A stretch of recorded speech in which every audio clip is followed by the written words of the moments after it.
semua, kembali lagi pada vlog ini. Saya Agnes Dwi Setiran, mahasiswa Prodi Pendidikan Fisika semester 3 kelas A.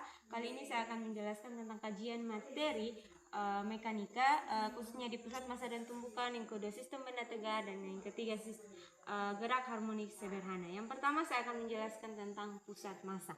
Nah, pusat massa adalah lokasi rata dari semua massa yang ada di dalam satu sistem.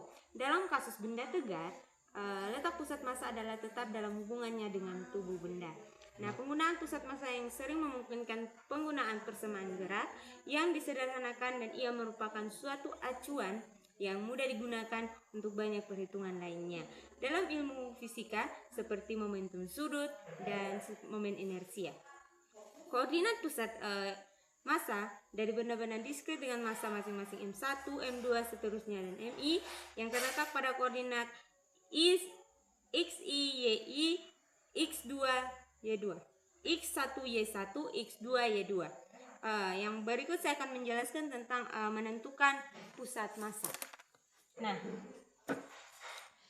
jika benda tersebut sebuah sistem yang terdiri dari dua massa, maka massa 1 adalah X1 dan massa 2 adalah Y2. Maka pusat tersebut akan terletak pada bagian tengah. Nah, rumusnya dapat diperoleh seperti ini. XPM sama dengan X1 M1 tambah X2 M2 per M1 tambah M2. Nah, yang berikut, jika terdiri atas banyak benda yang bermassa, maka pusat massa sistem adalah seperti ini. XPM sama dengan X1 M1 tambah X2 M2 tambah seterusnya XN MN per M1 tambah M2 tambah titik-titik MN sama dengan sigma N sama dengan 1 N besar XN MN per dengan M. Nah, yang berikut saya akan menjelaskan tentang tumbukan. Nah, tumbukan adalah peristiwa yang terjadi ketika kedua benda bertabrakan dengan benda lainnya. Yang pertama saya akan menjelaskan tentang rumus dan jenis-jenis tumbukan. Yang pertama adalah tumbukan lenting sempurna. Nah, tumbukan lenting sempurna adalah peristiwa tumbukan di mana jenis energi kinetik sebelum dan sesudah terjadinya tumbukan adalah sama. Pada jenis tumbukan ini berlaku dua buah hukum sekaligus, yaitu hukum kekekalan energi kinetik dan hukum kekekalan momentum. Adapun rumusnya adalah seperti ini. M1 V1 tambah M2 V2 sama dengan M1 V1 aksen tambah M2 V2 aksen. V1 kurang V2 sama dengan V2 aksen kurang V1 aksen. Yang kedua adalah tumbukan lenting sebagian. Adalah peristiwa tumbukan yang terjadi antara dua atau lebih benda di mana energi kinetik berkurang selama terjadinya tumbukan. Adapun rumusnya adalah seperti ini. M1 V1 tambah M2 V2 sama dengan M1 V1 aksen tambah M2 V2 aksen. V2 aksen kurang V1 aksen sama dengan V1 kurang V2. Yang ketiga adalah tumbukan tidak lenting sama sekali. Pada tumbukan ini, dua atau lebih benda yang telah bertumbukan akan bersatu dan kecepatan benda tersebut adalah sama. Adapun rumusnya adalah seperti ini. M1 V1 tambah M2 V2 sama dengan M1 tambah M2 dikali V aksen sama dengan M1 V1 tambah M2 V2 per dengan M1 tambah M2. Yang kedua, saya akan menjelaskan tentang sistem benda tegar. Nah, benda tegar adalah suatu benda yang bentuknya tidak berubah saat diberi gaya dari luar. Nah, keseimbangan benda tegar adalah kondisi di mana momentum sudut benda bernilai 0.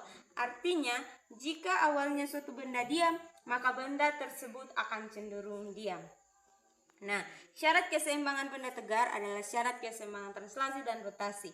Nah, macam-macam keseimbangan benda tegar adalah yang pertama, keseimbangan stabil adalah kemampuan suatu benda untuk kembali ke posisi semula saat benda diberi gangguan.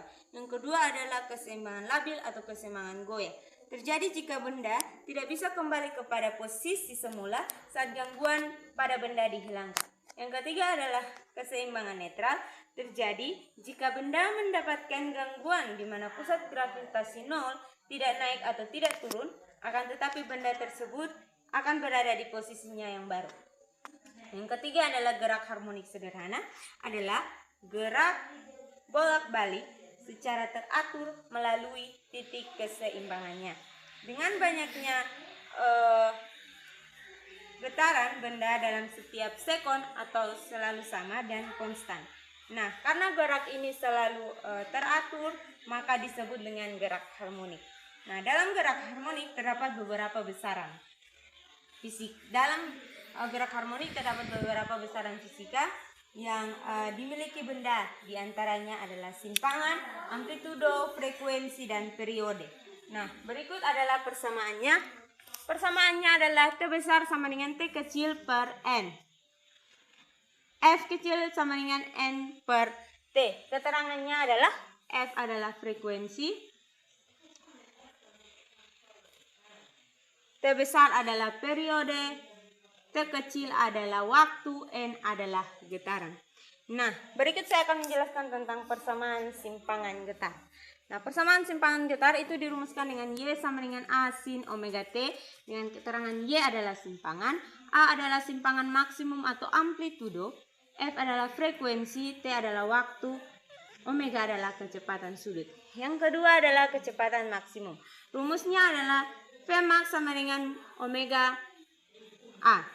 Di sini keterangan adalah V sama dengan kecepatan benda pada simpangan tertentu, omeganya adalah kecepatan sudut, A-nya adalah amplitudo. Yang ketiga adalah percepatan gerak harmonik sederhana.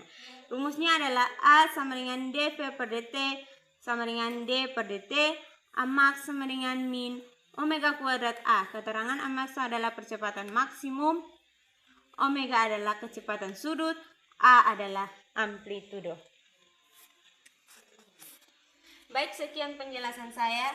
Dari ketiga materi tersebut adalah pusat massa dan tumbukan, yang kedua sistem benda tegar, dan yang ketiga adalah gerak harmonik sederhana. Semoga bermanfaat bagi teman-teman semua yang mendengarnya. Dan selamat malam.